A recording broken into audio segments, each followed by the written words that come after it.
हम आपको दे रहे हैं। और जो तस्वीर अब हम आपको दिखाने वाले हैं, वाकई वो नारे सवाल खड़े करते हैं कि आखिर ये कौन लोग हैं जो इस तरह के नारे लगा रहे हैं। क्या कानून का खौफ नहीं है? और अगर सोशल मीडिया पर ये तस्वीर सामने आई है तो अभी तक क्या एक्शन लिया गया है, ये भी हम आपको बताएंगे। अब सोशल मीडिया पर जो वीडियो वायरल हो रहा है वो हम आपको सुनवाते हैं। ये टीवी स्क्रीन पर आप तस्वीरें देखिए, लोगों की भीड़ और नारे।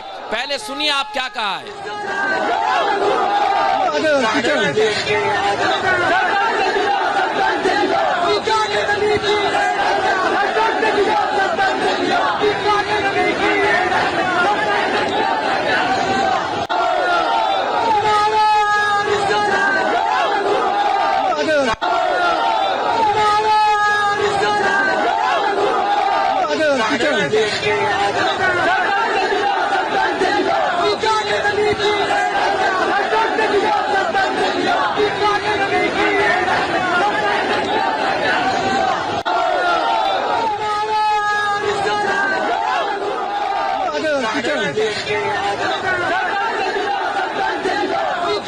बिल्कुल, तो ये तस्वीरें आप देख रहे हैं लगातार और इसके पीछे आवाज आप सुन पा रहे हैं, नारे जो लगाए जा रहे हैं, सर तन से जुदा के नारे ये लगाए गए हैं। आप देखिए कि इस समय अजमेर में किस तरीके के हालात बनते हुए दिखाई दे रहे हैं और कार्रवाई की जरूरत। सीधे तौर पर जिस तरीके की गिरफ्तारी चिश्ती की गई और उसके बाद में अब कनेक्शंस जोड़ने की कोशिश की जा रही थी और इसी बीच में खबर ये सामने आती है कि अब नारेबाजी अजमेर में किस तरीके की शुरू हुई है, जो कि वीडियो के जरिए हम आपको लगातार दिखाने की कोशिश कर रहे हैं कि सर तन से जुदा के नारे आखिरकार ये कैसे यहाँ पर लगाए जा रहे हैं। इससे पहले भी ऐसे नारे लग चुके हैं और अजमेर में एक बार फिर से ऐसी बातें, ऐसी ये तस्वीरें हम आपको यहाँ पर दिखाएंगे कि भारी तादाद में लोग यहाँ पर किस तरीके से इकट्ठा हुए हैं और सर तन से जुदा के नारे लगाए जा रहे हैं। 2 हत्याएं हो चुकी हैं ऐसे ही मामले को लेकर और उसके बाद भी माहौल लगातार खराब होता जा रहा है। तस्वीरें आप देखिए कि आपको कम से कम सैकड़ों लोग यहाँ पर दिखाई दे रहे हैं जो इस तरीके की नारेबाजी कर रहे हैं। तो तस्वीरें आपको हम लगातार दिखा रहे हैं। आप देख सकते हैं कि जुलूस में सर तन से जुदा के नारे लगाए गए हैं। आपको आवाज भी सुनाई दे रही है, आप लगातार सुन पा रहे हैं, आप लगातार देख पा रहे हैं कि किस तरीके के हालात इस समय बने हुए हैं और ये कट्टरता आखिरकार जिस तरीके की आप देख रहे हैं कि अजमेर में एक बार फिर से भड़काऊ नारेबाजी की गई है। ये बड़ी खबर और तस्वीरें हम आपको लगातार दिखा रहे हैं। सर तन से जुदा के नारे यहाँ पर अजमेर में लगाए गए हैं, ब्यावर में भड़काऊ नारे लगाए गए।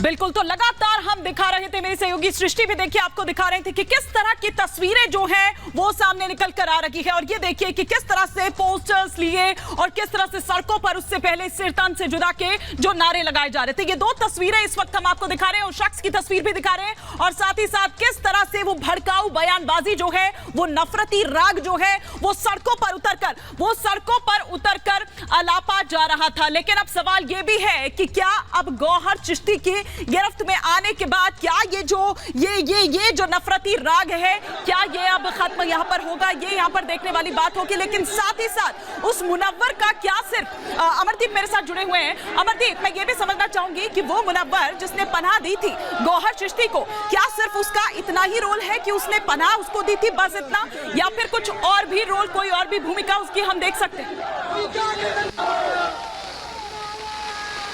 देखिए, अभी पुलिस ने उसके बारे में कहा है कि उसको डिटेन किया गया है, मुनव्वर को अभी डिटेन किया गया है। चूंकि डिटेन में है और हिरासत में लेकर के उससे पूछताछ होगी कि कितना उसका योगदान है गौहर चिश्ती को बचाने में। गौहर चिश्ती को बचाने में क्या सिर्फ इतना ही योगदान है कि उसने अपने घर में रखा, उसको हैदराबाद के एयरपोर्ट पर रिसीव किया और जब रिसीव किया तो घर में लेकर के जाने के बाद में सेल्फी खींची, यानी कि ग्रैंड वेलकम हुआ था। तो क्या सिर्फ इतना ही योगदान है या इसके अलावा भी है?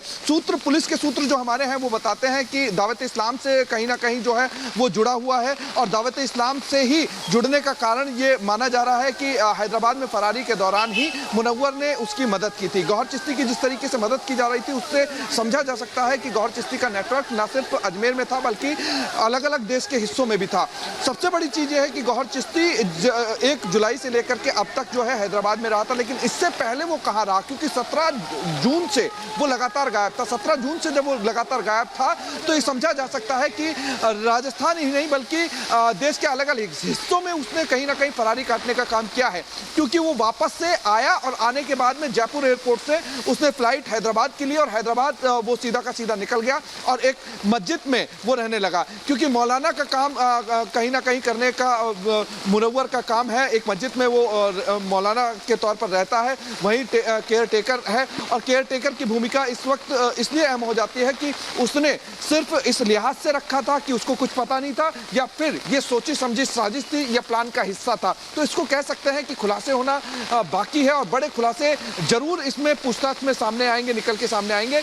लेकिन हम बार बार कह रहे हैं कि जांच एजेंसियों का जो शक है वो कहीं ना कहीं अब वो जांच एजेंसियों का शक और ज्यादा गहराता जा रहा है, क्योंकि एनआईए तमाम चीजों पर नजर बनाए हुए है और देखना यही होगा कि जब नजर बना ली है तो गौहर चिश्ती का उदयपुर हत्याकांड से क्या और कैसा संबंध निकल के आएगा। क्योंकि जिस तरीके से गौस और रियाज की हम बात कर रहे थे, गौस और रियाज यहां अजमेर आना चाहते थे, हत्या कर दी थी और हत्या करने के बाद वो अजमेर आ रहे थे, तो अजमेर वो किसके पास आ रहे थे? क्या गौहर चिश्ती वो शख्स था जिसके पास वो आ रहे थे? तो इन तमाम सवालों का जवाब जो है अब वो गौहर चिश्ती देगा, क्योंकि जब उसको रिमांड पर लिया जाएगा, एनआईए के पास लौटेंगे और भी खबरों पर अपडेट आपसे लेंगे, नजर बनाए रखिए।